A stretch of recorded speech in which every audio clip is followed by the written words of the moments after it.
I'm laughing right away because I know that I have to more or less apologise for last night's John's vlog because I, it was fine, you know, but I think I might have been a little worse for wear. But they say that that's whenever you get someone to tell the truth, is whenever they've had a couple of drinks. So yeah, it is what it is, and it's the way things are going to keep coming.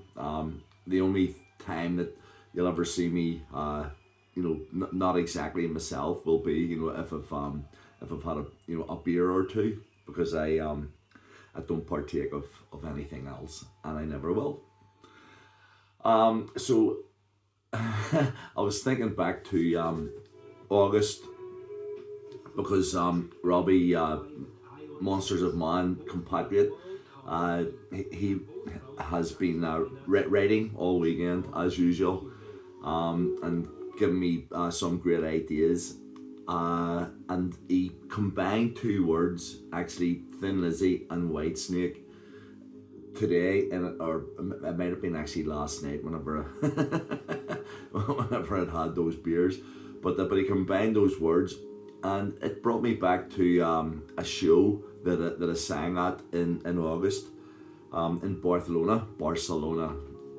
Have to pronounce the C properly, Barcelona. And I was actually singing with some pretty famous people. One of which was the Whitesnake bassist, Marco Mendoza. Again, Marco Mendoza, most people will say, but you have to pronounce the Z correctly. And other guys that are, but the reason why I was sort of talking about this particular evening is because I was lucky enough to be singing with an amazing guitarist called Lawrence Archer. Now, Lawrence was in Grand Slam, formed Grand Slam with Phil Lynott, the Thin Lizzy bassist vocalist, and Lawrence was also in a band called UFO. So everything was sort of combining for me to sort of think about UFO, and then I saw a post by the very beautiful Pilar Pile, and she had taken a photograph of herself outside a building in Madrid, which I think it was in Madrid. It might have been somewhere else, but it had the words OVNI above it, OVNI.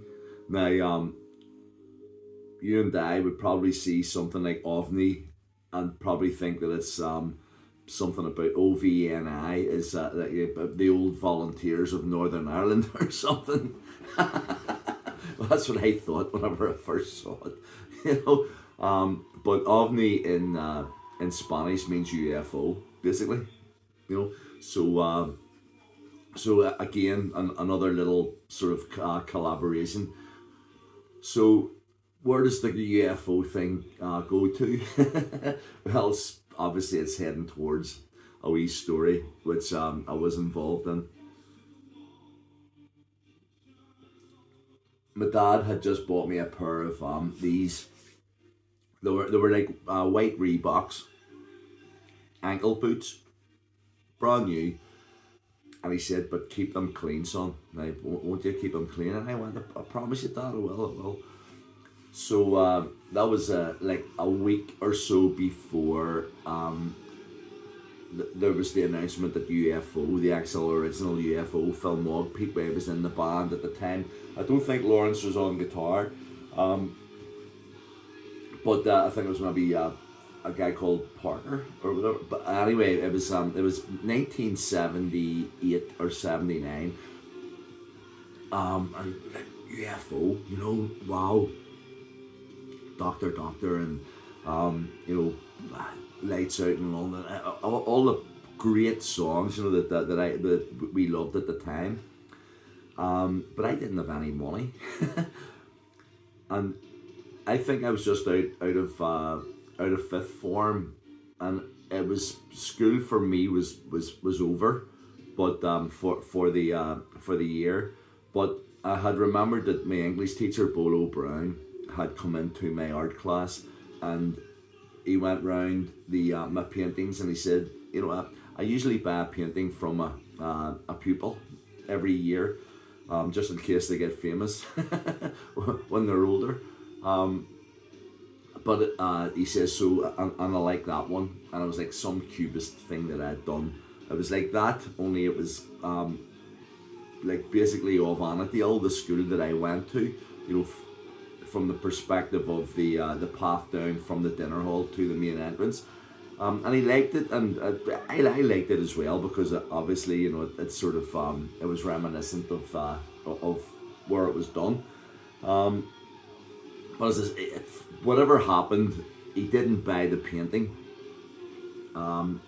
Our paths never crossed for him to enable him to do so. But whenever I was sitting in the house, I'm going, how am I going to get, you know, a ticket for this UFO concert?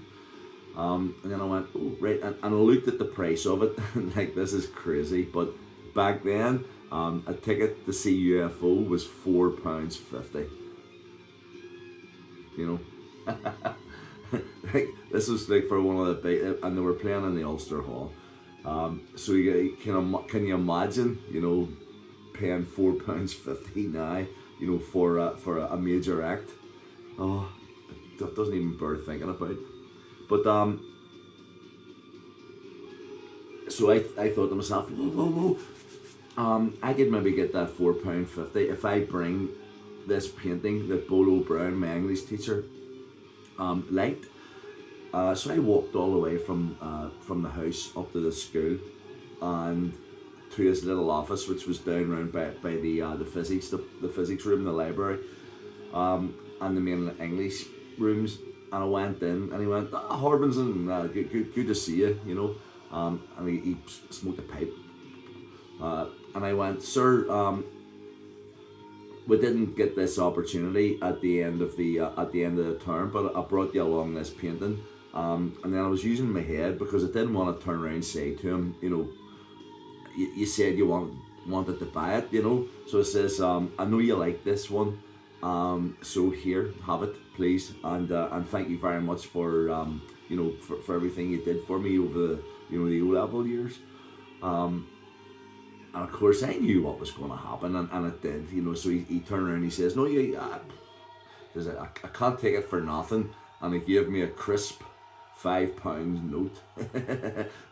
and I went, thank you very much, sir, thank you, out of the school, straight down to, I think I might have been making tracks. One of those record stores in town anyway, with the fiver, bought my UFO ticket, and I had 50p left.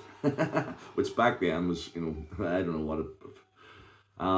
but anyway, the gig was coming up in a few days. The only gig that I had actually been to before this was Thin Lizzy in the Ulster Hall, so UFO was next. I was still just basically a schoolboy. I hadn't got myself really, you know, sort of you know, indoctrinated into, you know, like a sort of a rock fraternity or whatever. I just knew that I wanted to go to this gig because I had enjoyed the Thin Lizzy one so much. But I remembered, and I think I've mentioned it in one of my other vlogs, that when I was at the Thin Lizzy show, I couldn't believe it. I was just a kid, you know, I was 15 or whatever, and looking around at all these big guys with motorbike jackets on and long hair, and, you know, they were really, and paintings on the back of their jackets, and as I say, this guy had Thin Lizzy in like little mirrors on the back of his motorbike jacket. So I said, like, to myself, I have to do that. You know, I have to go to this concert as, you know, more advanced. You know, because that was my apprenticeship. Now I'm starting to, you know, to get into the rock thing more. But it didn't have a leather jacket, and it didn't even have a denim jacket at the time. I had